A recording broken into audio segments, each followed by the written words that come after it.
So one thing that you might already notice in your life right now, there will be never a straight line between your goal and your start point, right? You will always have up and downs in your life. And one thing that I noticed about the downs is there are common patterns.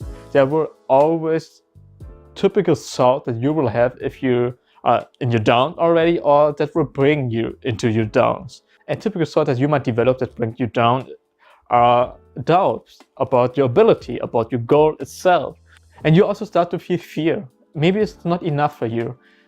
And you project this fear to yourself. Maybe you are not good enough for everything. And those kind of thoughts will connect to each other and bring you in a negative loop that bring you down. And if you reach this down, you will need to work on it so that you can get out of there and continue the process so you can achieve your goals. So there's one strategy that I use to get rid of this negativity that also can prevent you to get down to that. So if you actually realize that you are about to start this negative loop, right?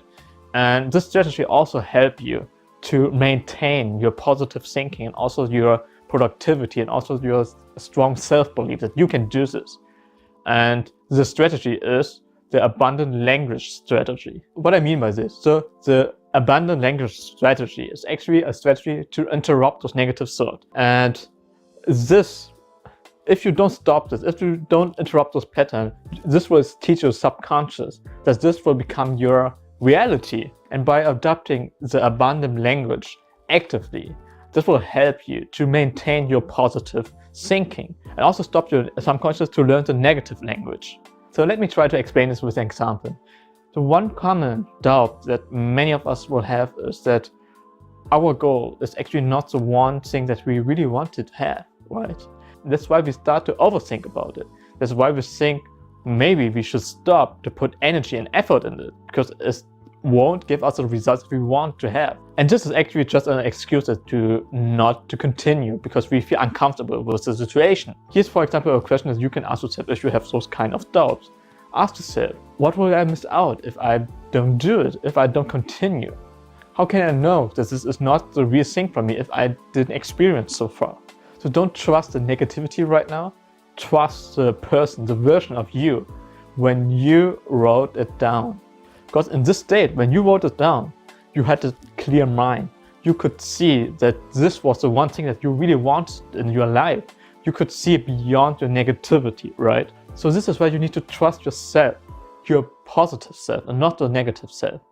And speaking of abundance here, when we go back to the example of the doubt that you might don't have the results you want to have, this is not the right mindset.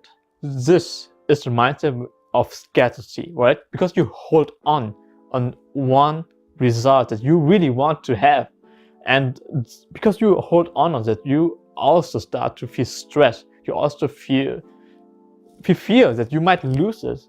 But if you detach yourself from this and just concentrate on the process that you are in right now, just concentrate on the step that you wrote down when you had a clear mind, like I said, then you will see that the result will come. So stop to have a scarcity mindset and hold on something and just believe in yourself and in the process and be abundant. This is how I maintain my momentum. I just keep moving on, even though I start to have doubt, even though I lack of motivation. I start keep moving because I believe in the goal that I set 2 or 3 months ago, right? Even so, when I right now have a lot of trouble with my routines and just being productive, I still keep moving on. I still doing those kind of videos because I believe that this will bring me to my goals. But I just need to do this. I hope you will remember why you set yourself on this journey and start to believe in yourself again and find motivation. And also just continue, right? Because this, I'm sure, will bring you to your results. So thank you for watching, and if you're liking this video, feel free to press the like button or subscribe to my channel. And until then, see you next time on my next video.